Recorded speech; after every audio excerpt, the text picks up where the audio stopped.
Welcome to the Honourable and the Hack.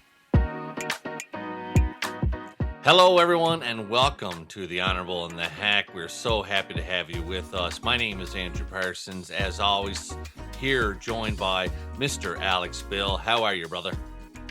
Hey, Andrew. I'm doing well. Surviving what seems like epic weather every day between near blackouts, floods, storms, more storms. And happy to see that politics is starting to catch up on the excitement level because it hasn't been all that exciting in recent weeks, but the pace is picking up. Absolutely. So we're sitting here, a bit of a rare Saturday recording after what turned out to be the busiest week in politics we have seen in some time. And a good chance to sort of do a little roundup of everything that's gone on, a bunch of different topics, a lot going on provincially, some municipal issues.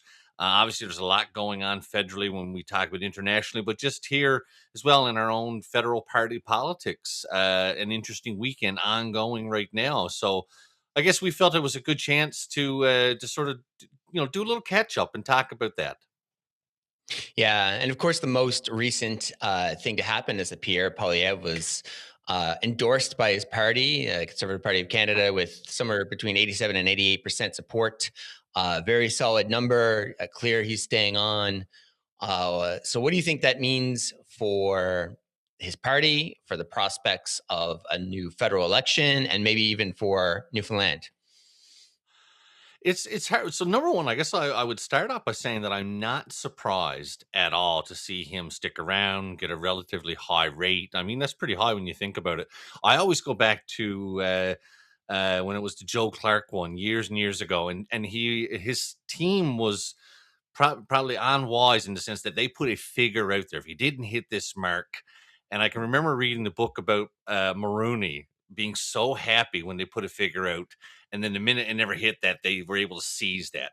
Couple differences here. I don't think there's been nobody doing anything outward, possibly for fear, knowing that he's still extremely popular within the party. But there didn't seem to be anybody sort of skulking around in the shadows, trying to form that opposition.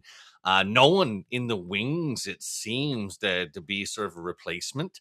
When I think about Trudeau, there's a bunch of people, but Carney was that big sort of huge factor there. In this case, I'm not aware of anyone. I think everybody was content to go back, but part of me thinks, and maybe I'm wrong, but it was a little bit of a humbling of Mr. Polyev over the last year to lose that election. Even when you, as the leader, there's massive gains in seat totals, but when you don't win the election and when you lose your seat, I think it was sort of a little lesson that let's change a few things around, but that doesn't mean you toss the whole thing out, and that's why he's still around because there was a lot of good. Yeah, the number was high, a little higher than I expected, but you make a great point. There's no obvious successor in the same way that there was with Trudeau and Carney or Freeland. And that makes a big difference. There's nobody to organize. There's no groundswell of opposition. So, you may as well line up behind because now he's going to have a little bit more wind in his sails. They had been in recent weeks a little more conciliatory, talking about things they would help move through Parliament as a sort of united front to Donald Trump. And it'll be interesting to see if that continues going forward. I suspect it might because I think they know that Trump is still a sort of sore spot for them, and picking the points that they can live with most in the liberal agenda as a sort of counterweight to Trump. It might not be bad, in terms of party politics and future electability either. Yeah, I mean, it's a different dynamic. I mean, for a while there, when you didn't have that sort of dark force down in the U.S. that we had to worry about, when the Biden administration was there, and you could pick on Trudeau, you could go on those things. Both of those are gone now. People. There is a sense of Canadian unity here, aside from separatist movements in multiple provinces, which again, that's probably a whole other podcast there. But there is, I think, a sense of Canadian unity and sort of sovereignty, and is echoed, I think, in the fact what we see what's going on around the world. I think there's going to be a little bit of change in the message, although uh, it'll be interesting. I think a lot of people. So we did see some MPs switching sides. I think a lot of people sort of then sat and said, I'm going to keep my powder dry to see what happens in this leadership. Be interesting to see if that exodus continues or if this stops it. You know what I mean? Like him sticking around. Does that? Do people say, "Well, I was hoping he might go. I'm gonna move on." Then, interesting to see how that's going to go now. Yeah, if I had to bet, I would bet that it might stop it a little bit. It was a pretty big showing of support. And unless there was somebody who was on their way out anyway and just really banking on a miracle, because I think we knew it was going to be pretty strong support. But it'll be interesting to see how they kind of tone down the attack dog stuff, which has been his personality politically for forever, and the sort of mindset they've been into this sort of more pragmatic approach. And that'll take us into one of the segments we've got going on today about moving from election mode to governing mode, or aggressiveness to pragmatism. So we're going to do two segments. The main one is 1 month, 5 decisions, where Andrew and I will look at 5 decisions politically over the last month and kind of give our analysis and maybe give some little pieces that haven't made the news stories. But before we get into that, I'm going to lead us off with a little bit about getting the message out and communication, because it's been an interesting component to this new progressive conservative government in Newfoundland and Labrador. It's the first time we've had a change in government in a decade. So a lot of people, memories fade after a decade. And this is an issue that is talked about in a lot of circles, but hasn't been reported anywhere, which is why I wanted to bring it up today. There's sort of a learning curve, I think, for any new government. And Andrew, I'll be happy to hear your take on it, how it was a decade ago. Yeah. But we're seeing kind of like different approaches to how government gets its message out, how it responds and gets that message out, and the sort of balance between those two things. And I'll pick 2 recent incidents. There was, and we'll come back to both of these later, a tuition freeze announcement recently. I can't remember the exact day, but it wasn't announced by the provincial government. It was announced by the Canadian Federation of Students. And Paul Dinn, the Minister of Education, was kind of on his back foot and confirmed it hours later, I think that evening. And then in the last week, there was an announcement about Venture Newfoundland and Labrador 3, the third venture capital fund with an investment from the provincial government of $15 million. Third time that's happened. The fund to date has been very successful, I think. And generally, this is a good news story. But it wasn't announced by the provincial government. It was announced by Polaris Capital, who manages the fund. And the consequence of that is the day it was announced, the only news outlets to cover it were the Globe and Mail and All Newfoundland Labrador. And a couple others, I think, picked it up later. But those places aren't really looking at Polaris Capital. They're used to looking at the government. And it was interesting to see this happen kind of close together. Good news announcements being made by third parties and not the government itself. And, getting your message out is an important part of governing, and especially when the message is generally good. People will disagree on everything, but I think these are both, in the win column generally. And that's one side, getting your message out. Then there's responding to things. And I think that's where we're seeing this kind of transition from campaign mode to governing being a little awkward. There's like a delay in responding to things as they're happening. And as you know from your time in government, it's just a fire hose, right? Like it's just a constant torrent of information and requests and questions and question period and a balancing act and triage. We use the term triage in the newsroom all the time. But, eventually you got to start getting used to being moving on your feet quickly and responding quickly. And that just really hasn't happened. It hit a point once where I kind of wondered if we were being singled out, but people in other newsrooms, CBC, VOC, MNTV, The Telegram, all confirmed it was kind of similar, slower responses than they'd seen in years and years. And also, third parties, businesses, companies, kind of waiting to see when they're going to hear about X or Y. And I think that's part of the growing pains. And to be very fair, they only hired a communications director in January in recent weeks, Brad Power, who went to my high school. I know him a little bit, followed his career. He's always struck me as a smart, well-organized guy. So he's, getting used to that role and getting a handle on things. So maybe we'll see that change. But It's a lot right now, and I think people are waiting to see, is this part of a strategy on communications, or is it simply part of the learning curve? And that's a long preamble, but I'll throw it to you because in 2015 and 16, it was pretty tough for the liberals too. And in fact, the Dwight Ball liberals went through three communications directors in like 4 months at one point. So, what did you kind of So, give us the I comparison? mean, I guess the biggest thing I can say about what we're dealing with now is I'll just use, look, TBD, to be determined, whether this is a case of trying to keep up with news flow or if this is strategy going forward, in the sense that we don't need to be super responsive. That's just not the nature. It's changed so quickly. It's in a lot of cases the need to response, sometimes it's not a good thing. You fire back quickly on something without sort of figuring out where it might land. How do people feel about it? You sort of do it feeling like you're on the timeline of the media, when you have to realize, no, you determine your own timeline. So it's hard to tell here. I'll just toss a That's couple not what I things. wanted to hear. No, well, but you know what? I've had times where, media reaches out and they give you a timeline, and I'll be like, I don't give a shit if that's your timeline. I'm not going to do something I'm not comfortable with in terms of information. And we're not talking about like something super serious. It could be any kind of generic issue. Um, but sometimes that pressure is put on you. Some people respond to that, some people don't. And that's something that comes with time. I mean, when I first started out, oh my God, if the media reached out, I like, we need to respond ASAP right now. And that's not generally the best way to do it.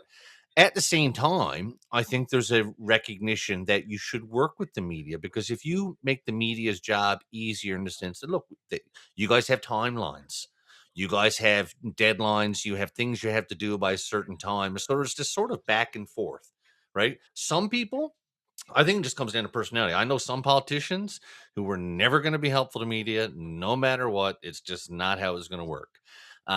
Some people, I would put myself sort of in the middle of that. That generally wanted to be helpful, but at the same time, it depended on the circumstance and depended on the person. If someone did what I thought was a hack piece, then why would I be so inclined to go out and, "Hey, may I have another?" You know what I mean? I toss one thing out there. You mentioned Brad being hired. So Brad Power. I mean, Brad was around years ago when I was in opposition, and I know he's just coming back out of municipal politics. He was the mayor. Personally, I think it's a smart hire in the sense that Brad's a sensible person. Partisan, yes, but partisanship does not mean that you can't be decent and talk to people. I think we've spoken about that a few times. So I think Brad's going to do a good job. How far, again, he hasn't been in there that long when you think about it. Um, Talking about the two issues, and you said they're both good news. I don't know. The tuition freeze to me is one that probably gets a bit of backdraft from certain sectors. Yes, obviously the Canadian Federation students will love it. Obviously, people that are paying tuition love it, but there are a lot of people that may question it and say, "Well, hang on a sec, you're talking about these deficits you have and all the things you have to do, and at the same time, one of your main means of raising, revenue is tuition," which I think is still around the lower end of Canadian tuition rates. Am I wrong there? Well, we should probably put a pin in that for a moment because spoiler alert, it's going to come up again later in the pod. Um, There we go. We'll toss that back too. But the VNL, again, you mentioned um, third party bringing it up. Um, Not a lot of news on it, like you say, only a couple bits of coverage there. Uh, Good news. I just don't know why that one wouldn't be promoted more. It's generally well regarded. I mean, I'm sitting here now as someone that VNL, the first version of VNL, Venture Newfoundland and Labrador, was a PC idea back in 2014. It was Paul Davis's government that brought it in. I tell you what, we took it and went with it. It was a good idea. You're not going to toss it out just there may be some conversation later about things that happen or don't happen purely on for political reasons. This was not one for me. It made all the sense in the world. It's had a great return for government. And in this case, the big, I guess, story, not the big story. Well, one of the big pieces is at a time when there's obviously, deficit issues, budget coming up. The government said we're going to double down. We're going to actually increase this amount significantly. Maybe that was the reason it's not put out there. I don't know, but overall, it's a good news story. I mean, Venture and L has had some massive success stories for us. Yeah. So there's 3 points, two of yours I want to respond to, and then one other, and then maybe I'll bring us into the next segment after that. Um, there was an interesting point about when you should respond or not respond to news media, and I thought that was good. But another one component came to mind to me was that sometimes if you don't respond in time, the story happens with or without you, and so you lose an element of ability to control that narrative or influence that narrative if you let the moment pass you by. And so that's sort of a strategic choice or not choice if you're just not kind of prepared to respond quickly enough. And that takes me to another point, and this goes back before your time in government to the Danny Williams era and the idea of centralization of Mhm. communication too. It was widely reported around 2008 that the progressive conservatives of the day and under Williams' government were kind of pushing bureaucrats, your deputy ministers and assistant deputy ministers, to not talk with news media on background, because sometimes a reporter could just call up the staff member who knew what was going on, not for a quote, but just to understand the issue. And uh, and that appeared to have been clamped down on. And once you do that, it's hard to open it back up again. You don't normally see that. And that just puts more pressure on the inner circle to kind of manage that flow of information. Because a lot of what's being asked for and is kind of slow to come out is like technical details about stuff. It's not really a policy question all the time. It's how much was this or what was the number for that? And the minister has no idea. You got to go to staff and get that, and then it goes through 5 different stages of approval. And it's something that the public probably doesn't realize this, and you would know more about than me. It's just how kind of procedural some of that kind of process of response can be. And yeah, go Yeah. ahead. No, I was going to say, I think an even bigger change than the 2008 was the one that came in his first mandate, which was when the entire non politicization of directors of communication of the comm staff. It used to be a completely political position. And then it became everybody was non political, everybody was part of the public service. And that I think allowed for an easier centralization. And that system has stayed in place. And therefore, like, it's funny because you look at a lot of these comms directors, it goes against the fact that if you have a new government and you have all new comms directors, things should be slower. But most of these comms directors, media managers, they were all there with the last government. The difference is that you have a new government in that's deciding on how they want to say things or not. I mean, one having less is not a big deal. One thing that always bugged the hell out of me, I felt sometimes when I was in government, and again, people think that you're in government, you agree with everything. No, that's not how it works. It felt like we were putting out releases about everything, like non-consequential things, like the 12 days of Christmas and snow tires. Uh, it just felt like a bit much. Now, I guess we have the other side of that, which is probably not as much as people want. I still think the system is a bit antiquated myself, that we put out news releases, black and white news releases in print in 2025 or 2026 now. Um, but yeah, I mean, I'll just say that there's probably people trying to figure what they can say. But the other thing too, you're right. There's a centralization, but it is and has been for 20 years or more top controlled than every. Put it this way: departments may want to say A, but they better check and make sure A can be said. You know what I mean? I'll just toss one thing out here. There are times when look, and if this is sort of breaking news to people, then I'm so sorry. But politicians, as you alluded to, don't know everything. We do not know in many cases. Like I know quite a bit, but I can't tell you exact statistics or a certain number for 2021. And you have to go back to people, and that's a normal thing. That's not a bad thing. That's just why wouldn't you allow that? But sometimes even that becomes painful. You're waiting on that bit of information. Yeah, interesting points, especially about the transition to a professional, nonpartisan communication core of staff. Um, and there's some friction with that change. You know, when the Liberals came in 2015, there was a couple of people who were laid off, and I don't know if it was for partisan inclinations, although one of those people did seek a PC nomination later. And then in this go around, the PCs came in and they laid off a couple of people who I think were suspected of liberal inclinations as well. And so, you know, that's they weren't party members, they weren't doing partisan work in that role, but it's a small province, everybody knows everybody, and the Wakem Tories have come in and now they inherit that communication staff that have worked for Liberals for 10 years. And there's probably a little awkwardness there. And I think their Yep. trust and kind of understanding each other, maybe that takes time. So it is an open question, as you say, TBD on whether strategy has changed or different, or if it's simply a matter of, you know, it's been a decade and these things take time to get into the flow of So things. two Uh, two other things I would toss out on that very quickly. I know we got to keep moving here. Number one, just so I didn't mislead anyone, the premier's office is partisan in terms of communication. So I'm talking about like the comms branch, executive council. The premier's office, yes, of course, the premier is going to bring in their people, and these people often play a lead role. But the communications branch is nonpartisan; they're public service. Yes, you can change them in and out. That happens every time. That's just one thing I'll put out there. The second thing I was going to say, I will point this out, which I found was funny. There were times, sometimes when like a news release would come out, and like it's amazing how much thought goes into the day that a release comes out. And then sometimes people would take like certain positive or negative sort of connotations with, well, you put that out on a Friday, therefore you wanted to bury it. That had to be bad news. And I was like, no, it literally wasn't ready. We had a million things we had to do. We couldn't get it ready till now, and we had to have it out before Monday.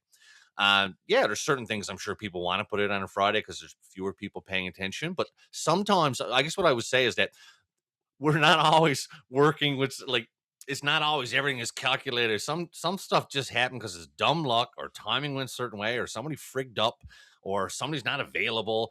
And it's not all something with some kind of motivation or big, plot behind it. It's just shit happens when it happens. Yeah, when John Hogan's former law partner was made a judge, it was a Friday afternoon announcement, and we put that in the story. And I got a phone call the next day, and he wasn't angry. He was just explaining that, you know, X, Y, and Z happen, and you know sometimes that's just how it shakes out.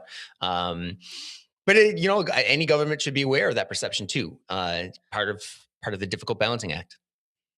It is a reality.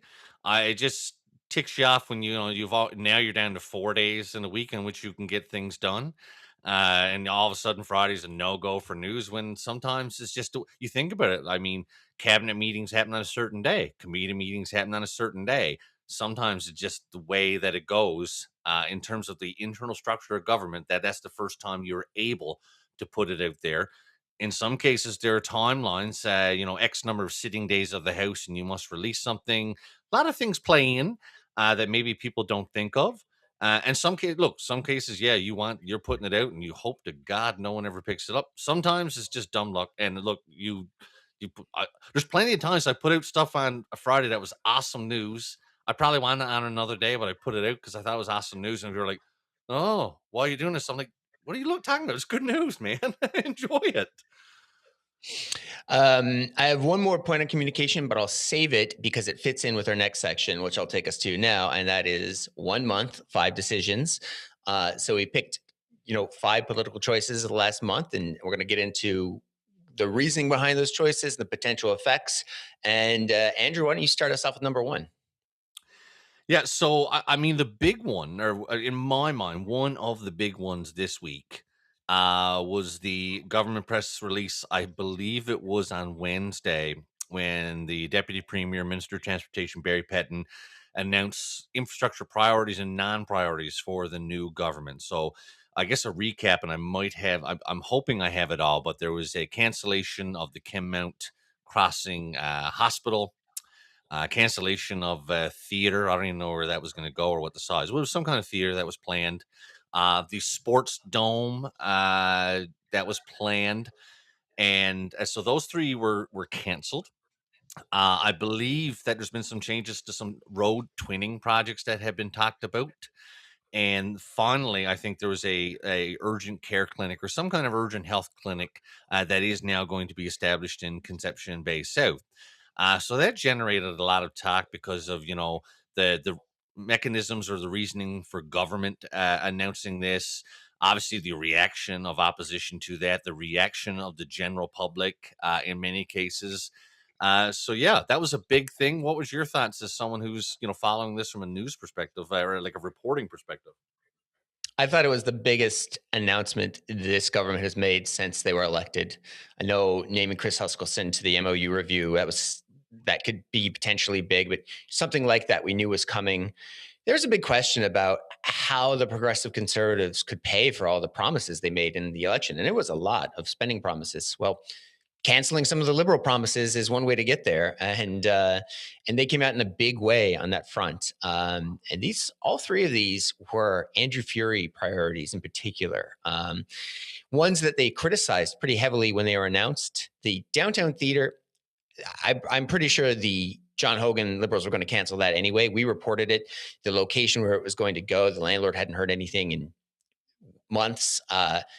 That one might have been on the way out, but the dome and the hospital certainly would have been. Pat Parfrey interested not just in the healthcare side, but the dome as well. And it was a real shot across the bow, and but alongside money savings. Yeah, I mean, now I will say, and look, I recognize too that I was around probably when some of these were talked about, so I'm not going to do anything that raises eyebrows or causes anybody any harm here. What I would suggest is that one way of looking at this is at the same time every day there's discussion about the fiscal situation. Difficult decisions have to be made. That is the reality of that. So I think what'll happen long term, it'll be a comparison between the things you do and the things that you don't do. Obviously, look, politics may have a role in something, but I wouldn't say it's politics. It's a case of take the politics out of the equation, put in it's business A, and the person who made the decision on what you're going to do with your business resigns, retires, whatever, and the new person comes in, they're not as beholden to it. I mean, it's the same thing that happens in movie studios when one exec green lights a movie, the next one comes in and says, "Nope, if I put that out, I don't get any credit or this or that." This stuff happens, so it's not just a political thing. I mean, the hospital one seems to be getting a lot of attention. I saw the mayor of Paradise had some commentary, but not being aware or not knowing that's coming. What I would suggest on that case is sometimes that's the difficult part because if you notify people too far in advance, you run the risk of not making that announcement yourself or Yeah, responding to that. But at the same time, it never looks good. It's a difficult one, and it's hard no matter what side you're on in that one. But you know I think what? the risk of a leak is probably greater than the risk of somebody's hurt feelings. Well, and the thing is too, like, even if you tell somebody early, I mean, that, yay, thank you for doing that, but I'm still pissed off because you did, in this case, it was a decision that affects, that particular community. Uh, I'm not, I don't know. I'm not shocked. I'm not shocked. Like this kind of thing does not shock me one bit. And I just think, just looking at the reaction, there's been a lot of conversation out there about the fiscal situation. These decisions will form part of that narrative. Yeah, we probably won't take as long with the other four, but this was really the big one. So I'm just going to follow up a little more. And that, Yep. when Barry Pettin, a lot of us thought he might be made health minister. He was named transportation and infrastructure, which I suspect he probably wanted because, this government has kind of been cautious in terms of putting its people out there and stuff. Barry has been out there on the front lines talking to the press, dealing with issues. He's been more public facing than almost any other minister, and now coming out on this in a big way. I thought that was interesting. And to go back to the communications point I made earlier, I was at a press conference regarding Memorial University infrastructure, which we might come to shortly. Yeah. And Bernie Davis was there, Liberal MHA, and he's from St. John's. So I asked him, well, what do you think about these St. John's projects being canceled? And he gave a pretty reasoned answer. And at the very end of it, he said like something like, "I would hope this government is making decisions based on the best interest of all people and not just those past the overpass," which is kind of like pretty cautiously worded statement about, these three big projects being taken from St. John's by a government that doesn't have any St. John's MHAs. And I was really interested to see the PC response to that was to take that quote and put it in almost an attack ad, uh, kind of setting it out to be Bernie against the outports. And it's interesting on a couple levels. One, this really new dynamic in this province of the PCs being the rural party and the Liberals being the urban party. Uh, and also still kind of the communications mindset, maybe still being a little bit in election mode than, just governing mode. And the math I is don't probably on think their that side. Most seats are rural seats. I don't think that changes, Alex, when you talk because you're talking about the ad. I think that is the new normal. I mean, there's press releases is one thing, but the parties themselves making issues of this. I saw that ad. I saw, Bernie's comment, and I just think that's how things are going to go moving forward. And I didn't mean to jump in, but that just does seem like the new normal. Yeah, well, it'll make question period interesting when the House opens up shortly. And with that, I'll take us into number two and remind myself what it is really quickly. Oh, yeah, more partisan stuff, maybe. And that is the departures of Dennis Brown as the consumer advocate and Pat Parfrey as the CEO of NL Health Services. Both very important roles, high paid, highly public facing. Pat's was really, he stepped into a role that was relatively new following the amalgamation of the four health authorities. And it, it wasn't unexpected, either one. While Dennis was appointed through the Independent Appointments Commission, they send, I think, three names to government to pick one. And he was previously the consumer advocate under the Tobin Liberals, considered a longtime Liberal. And Pat Parfrey is close with Andrew Furey. I think he was even in his cabinet role was in Furey's office rather than health for a time before the NLHS appointment. And his son, who was with NLHS, had departed for a job. I think one of the accounting firms, but I'm not certain about that. A couple weeks earlier, and in our newsroom, we talked about that, and we thought, well, maybe that means Pat is leaving next. And he left days before, announcements that he was really tied in with. Both the Dome and the hospital were canceled. And people talk about partisanship, PCs getting rid of Liberal appointments, PC appointments coming in. These are roles that aren't ostensibly partisan, but they are critical roles, especially NLHS CEO. Is there a good reason to make sure you have somebody with you're politically aligned in that job? I would say that it never hurts. I would lead off by saying that the best thing you can do and the worst thing you can do, the best thing you can do is have someone who actually knows what they're doing. Because if you're making the choice based solely on politics, that you will bite that. You may have someone that is, supportive or helpful or whatnot, but if they can't do the job, you will end up, believe me, that support will not be any help when things go very much down the tube. Um, I'm more surprised at the Parfrey one in this case than Dennis Brown, because I'll be straight up. I did not know. Obviously Dr. Parfrey would have known Dr. Fury. I'm assuming a lot of these doctors travel in doctor circles. I don't know myself. I don't know his politics. It's funny, even having been in government, I can't say I had many conversations with the man. I'm sure there's a lot more rugby people that have had the conversations than I ever had. Dennis, look, there's no doubt that Dennis had the political association with him, although he hadn't had that for many years leading up to that. What I will say is interesting. Look, there's a reason. I think we talked about this before. We're getting to the point where people are not going to be politically involved. If it's going to affect their ability to have roles, jobs, board positions, you name it. And I'm not just talking paid ones. I'm talking volunteer. Uh, you know, oh, he was a PC at one point, therefore they cannot do this. Like, that that's a slippery slope we don't want to go down. Obviously, after last year's MOU and Dennis was appointed to the committee, which I'll point out was actually the idea of the two independents as well as Jim Din. The two independents thought that Dennis should do it. Jim Din was supportive. We were supportive, and there was a lot of talk about his, you know, partisanship. But in this case here, the new interim person is very much from what I gather. I've never met the new one. Her name is Adrian Ding. I've never met Adrian, but she worked for the PC party in the vote counting. Now, I guess what I'm saying is this: does that preclude her from being able to do this job? Hell no, not a chance. But if you live by that sword, you shall die by that sword, in the sense that Dennis was not good enough because he was liberal. Therefore, is this person not good enough because they are PC?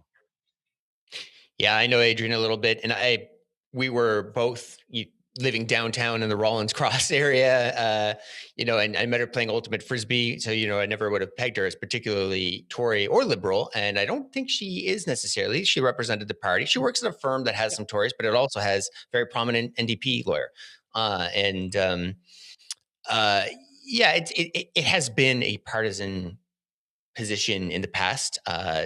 Tom Johnson who was Tommy Williams' law partner for a long time, was named consumer advocate between Dennis Brown stints, but he was also made a judge by a liberal government. So, Yep. It varies in degree. And Ron Johnson, I don't know his politics. He's the new interim CEO of NLHS, inherits a big role. It'll be interesting to see how he manages it.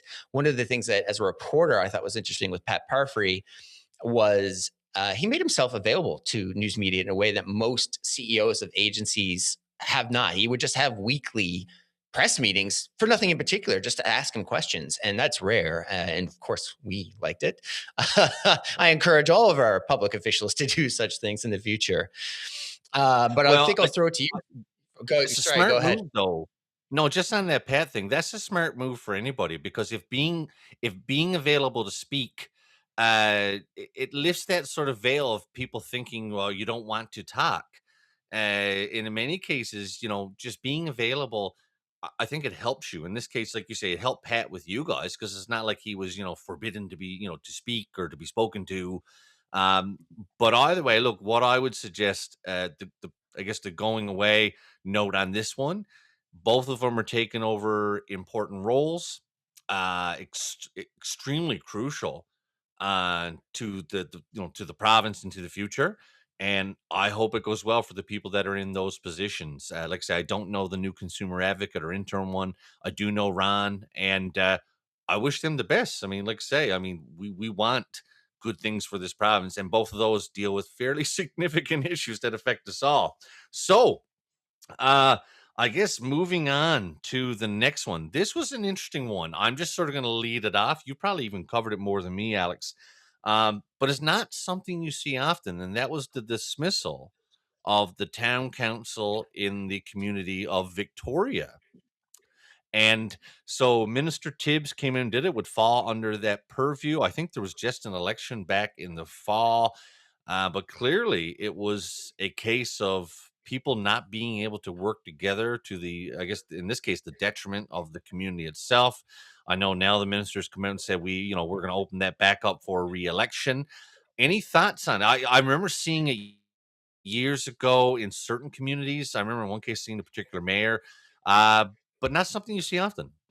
Yeah, so I put this one on the list, and I am cheating a little bit because not sorry, Chris Tibbs, Minister of both Environment and Municipalities, made the decision in December, but it came up recently. He announced that there would be elections forthcoming, so I thought, okay, we'll squeeze it in here because I thought it was really interesting. It was one of the kind of first big kind of like assertive moves by the government, and Tibbs kind of weighing into an issue that has been reported a little bit, and it's understood by some people, but it isn't kind of widely understood as a systemic issue. More so that there are individual town councils that are having a lot of trouble, and there are certain towns where this just keeps popping up: Kippens, Portugal Cove, St. Phillips, Mm. Witless Bay, just where these councils just can't move forward. And I think there are several issues for it. I'll get into some of those right now. One is that our towns are just small. Newfoundland and Labrador has 275 municipalities. When you take in the towns that are in local service districts and don't even have town councils, it's almost double that figure. Ontario, which has 28 times our population, has 444. It's we're just a scattered small towns. If you the average size of these towns, the incorporated ones with town councils, if you take St. John's Metro and Corner Brook out of the situation, the average size is 1,000 people. It's difficult to get enough people together to run a Mhm. council and have an administrative staff, often in many cases, one person to run these towns. And as you add new regulations like the code of conduct that came in, or various other provincial regulations that are often well-meaning, it really just puts that much more pressure on towns that aren't capable and equipped to really operate with that level of sophistication.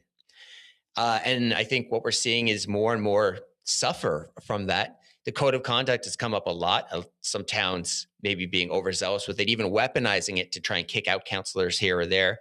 And the province has to reckon with that, because if your town councils aren't operating, the province is going to have just those problems will flow up to Wakeham and Tibbs.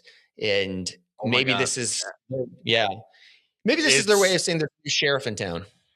so first thing I would say, look, without knowing anything about the actual specifics of the file, besides what I have read in news coverage, this would undoubtedly be a tough decision for any minister. And you know what? Good on the minister for taking the bull by the horns and making the decision here, because you know what? Like, that's a tough decision to make. It's tough for any minister, especially a new one very early into the job. Uh Takes a lot of brass, and I would say good on him. From what I've read, it sounded like a tough decision, but the right one. But it's indicative of the big picture here. And similar to what you've said, this one is been around for ages. You can ask, Rob Nolan over at Municipalities NL. This one's been around. Something has to be done. Like you say, for the number of communities, for the size of them, for the aging demographics, in most of these towns, it's a growing senior population. They have to do more with less money. Harder to be a counselor because there's so many friggin' nuisances out there on social media mouthing off all day. I just put it out there. Like, it was hard enough to be a counselor 10 years ago. It's even harder to do it now. And you just wonder why some people would do it. So government, this is going to be a big one, because I don't know what that solution is, but it's going to be a problem that does reach crisis levels and will cost citizens. We need to find that solution out, but it's also not an easy one. It's no different than when you talk about regionalization and fire departments or churches. I mean, it's a different scenario than 50 years ago, 75 years ago. We need, we've had these conversations, and this one's a pressing one. And like I said, I'll stop there because I want you to jump in, but whew, that's a tough one. Well, you said the magic word. Regionalization, at its face, appears like it should be the solution, but it is so much easier said than done. Tense politics, concerns over what resources are going where, landmines everywhere. And the Liberals, I don't know if it was under Ball or Furia now off the top of my head, but they gave up on the idea of more integrated regionalization. I don't sense there's any appetite by the new government to pick it back up again either. So perhaps they're hoping that maybe a more assertive stance on a case by case basis will kind of push towns to kind of get their act together and get along. Well, and that's the thing too. Whenever you bring in a code of conduct, great idea, but they are able to be weaponized, and that's not speaking for or against, but it's in some of these smaller communities. Sometimes there's very much a go along to get along thing. We all agree we don't want to have a fight because we have we live in the same neighborhood, but that's not always the case. Sometimes you do have that contrarian who isn't wrong, but it's hard for people to adjust to that and adapt to that and to take that. And so, we've been seeing that for some time. I don't think we've seen the last of that issue. And, but that one is a hell of a doozy to take on. So, like I say, we'll come. I'm sure we'll be back to it at some point. Yeah, and so I'll take us into number 4 on our list. We've brought it up a couple of times already, but it is an interesting one, particularly with everything else going on around it. And that was the decision by provincial government to announce a tuition freeze at Memorial University. There had been one in place for, I mean, most of my life, but in recent years, as the budget situation there has gotten tighter and tighter, that has been lifted at times, and tuition has increased. Still some of the lower tuition in Canada. But the PCs have said we're sticking with the freeze for now, which has left this $25 million hole that the university needs to fill and plug. They've laid off some executives, changed structures for others, announced this sale of the Johnson Geo Center, the Signal Hill campus, Harlow campus, and the building that they use for printing services on Elizabeth Avenue. But the PCs have said, okay, we recognize you've got budgetary issues, you've got to deal with them, but tuition raises is not going to be the way you do it. You know what? That's like I said, I get it. The tuition freeze is one thing. Again, it wasn't a massive announcement, and I think that's because there is a large segment of people that probably don't agree with that, given the fact that Memorial seems to be, in many cases, falling apart when we talk about physical structures. Then we talk about this deficit they have now, this 25 million they have to make up. And yes, you mentioned cutting executives, but when you're getting into that, that's just cutting around the edges. It's no different than when I remember our first year, we were like, we had to make some serious choices. And when you would get like the public would say, well, you should cut all the water bottles in Confed and in the West Block because that's a big start. And I'm like, you have no idea. The stuff that we will have to do will hurt people. Like it's the stuff that brings pain. And in this case, they made a decision. The new president made a decision that has some pain for some people. But me looking out, not being, I'm not a Hmong graduate. I didn't go to any of these places. I've been in the Gardner Center. Um, I don't think it's the wrong decision in some ways. I didn't go to Harlow, although I know that there are people that will go to Harlow. I see them on my Facebook that would say, Andrew, you don't know what the hell you're talking about. But what else is the president supposed to do? Yeah, you're given a mandate to cut the budget. You got to cut the budget, and there's going to be pain that comes with that. Of those 4 that were announced, the Geo Center was the one that made me wince the most, and I hope Buyer Yes. comes forward to keep that one going.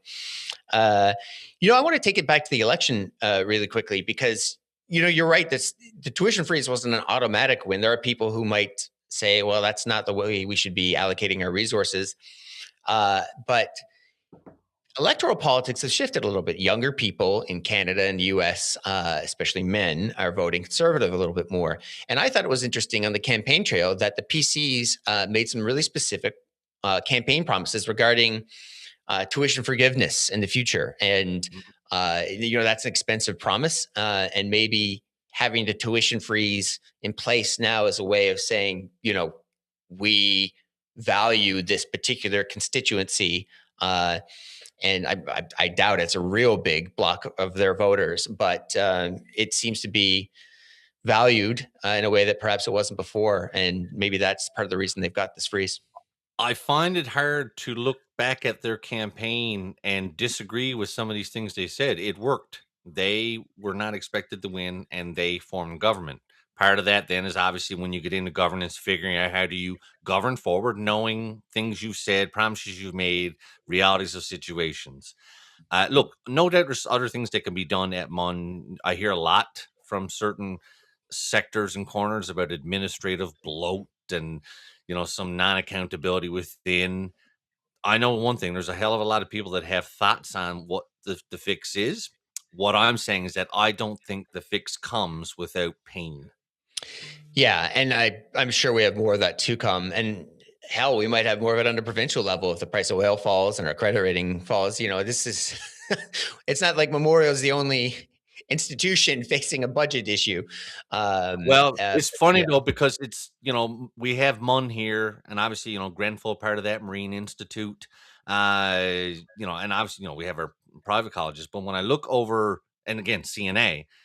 But when I look over in Nova Scotia and look at the number of universities over there, and I believe they get less financial support from the province. We're talking, I'm not going to riff them all off here, but Acadia, Dell, St. Mary's, St. FX, Cape Breton, uh, you know, St. Anne. There's a whole bunch. I'm just saying that, anyways, maybe I'm glad I'm not in charge of making that decision. Well, with that, why don't you take us home with number 5 on our 5 decisions? Number 5, we can probably do this one quick because we're moving towards the end. Venture Newfoundland and Labrador. It's the province's venture capital program. Has been around since 2014. A prime example of good ideas existing and surviving through regime change. It came about in 2014. The Paul Davis government. Paul gets, I can't remember who the first minister was. I have some experience in it, obviously being in that role for the last 5 years and moving into VNL2. Uh, Personally, I think it was a big success in the sense of the return that we get. I know there are some that question it. Had lunch with one this week, actually. But the interesting thing was that they doubled down on that. They said we're gonna go higher than what it was. We're up to 15 now. And so if people are wondering, it goes to a venture capital group, Polaris, based in Nova Scotia, based in Halifax, essentially, who then invest that on our behalf in startups and other companies. We've got a number of success stories there. Biggest surprise I have about it all was it wasn't talked about enough. It should be talked about more because I'm generally a supporter, biased, I know, but I'm a supporter. Yeah, as an investment vehicle, its case is very strong. And you look at the history of this province, especially after the COD moratorium, make work projects were, the name of the day. We would throw money at road work or something else, and that had value and it created jobs and maybe a little bit of infrastructure. But the capital was gone. In this case, the capital is still there and it's grown. It is interesting that the PCs came out and they doubled down on this, and I think fiscally it's got a very strong argument. But it's kind of similar to the Future Fund, which is also about growing capital for the sake of the province, and they were sort of against further funding for the Future Fund. Now, Venture Newfoundland's return on investment, both in the jobs it's helped create and the return on capital is much higher than what you've seen from the Future Fund. It's got a little bit more risk too, but the numbers are smaller. But it's an interesting sort of balance of fiscal priorities. Mark Dobbin, well known in the business world, will say that this is the highest ROI you'd see in any form of provincial investment when it comes to jobs, and a big supporter, obviously. Now he's invested in some of these companies too, but he makes a compelling point. But it's money that isn't going to go into healthcare, and it's money that, like the Future Fund, comes out of the same general pool. So maybe that's why it wasn't drummed up quite so much. Although I think overall it should be in the win column. Absolutely. I mean, look, number one, it has measurables. You can look back at what's been done with that money and figure out exactly what the return on that is. You can't always do that with provincial expenditures. The other thing too, look, as a province, it's a small province. We don't have a ton of angel investors. We've been lucky to have people like Mark Dobbin and others who've been doing this. But most of the time, our people are out flying all over the world, going to Silicon Valley, going to New York, increasingly going to the UAE, and the province has a role to play in that and being a supporter of that. And so I'm like, kudos for them continuing on with this. And I would say until the results change and that we're not getting that return, I think is a big win in the column for them. Again, though, completely being biased as someone who, who was a supporter of this and sort of played a role in continuing this. Didn't start it, not my idea, not a part of this one, but I was there, and so I'm happy to see them move forward. It's a good way to. We're ending off on a positive note here. Yeah, interesting point about not having many angel investors here. One that I've made before as well, and for years people would say Mark Dobbin and then struggle to say number 2. And he is the most prominent one, but you've seen Kathy Bennett get more involved. Yep. Tom Collingwood, Chris Hickman, someone from the construction world, former Premier Dwight Ball has invested in a couple. And perhaps the province coming out on this is kind of encouraged. Well, certainly it's been a kind of a leveraged way to get more capital into the fund, but also a way of kind of publicly showing investment in the tech sector that could encourage other people to invest, the ones who have the capital, and because the province could use more of that. There's room for more people, smaller investments, smaller risk. We don't need, it's nice to have the big, large, massive angel investors like you see in bigger places, but I do think there's room there, and you'll see things happening. But people like you say, Kathy and Mark and others have led the way, and so we need that new era of these investors to come along and sort of take the mantle and run with it. So we've had 5 decisions from a pretty event-filled month. To be honest, I kind of thought the first couple of months after the election were a little boring. I was expecting a few more fireworks with the change of government, but it was nearing Christmas. It was late in the year. I think in an election that you don't know you're going to win, you don't have time to prepare for what happens afterwards. So there was a little bit of a lag there. But now it's starting to heat up. And I wonder if the next month is going to have maybe 5 even more interesting ones. I have a feeling that there's still a lot. Look, there's a lot of big decisions, that the province is looking at. We have a lot going on out of our control globally that does have an effect on us, has an effect on commodities. Lots going on nationally. And sometimes there's the things that happen that no one anticipated. It might even be small, but it consumes a disproportionate amount of air. Somebody says one wrong little flub, things go sideways. So, we're going to sit back. I mean, and keep an eye out for all of that. But look, I think it's been a good month of January, aside from the weather, although my kids are loving the snow days. I got a feeling we might have a couple more this week. And speaking about this week coming, we've got more guests coming. We got more lined up. Been lucky to have some great sessions with people. So hopefully people enjoy me and you riffing about the provincial scene, which we always enjoy doing. But I think people will enjoy who we have in the queue coming up right after. So please continue to listen and let us know how you feel. Yeah, we've been doing a lot of politics. It was great to do one with just me and you on pure politics today. But our next couple of guests are a little broader in scope. We'll touch on little political things with them, but really we're going to get into the sports world with Glenn Stanford, and we're going to get in arts and entertainment world and a little bit of tourism talk with Alan Doyle. We're really fortunate to have those guys come on. Can't wait to share those podcasts with you all, and keep listening, like and subscribe, and we'll keep coming back with more. Have a great week, everyone. Thank you again, as always, AB, KP in the background, putting it all together. Hope you guys enjoyed. Take care. And as always, onwards and upwards. Till next time. Bye.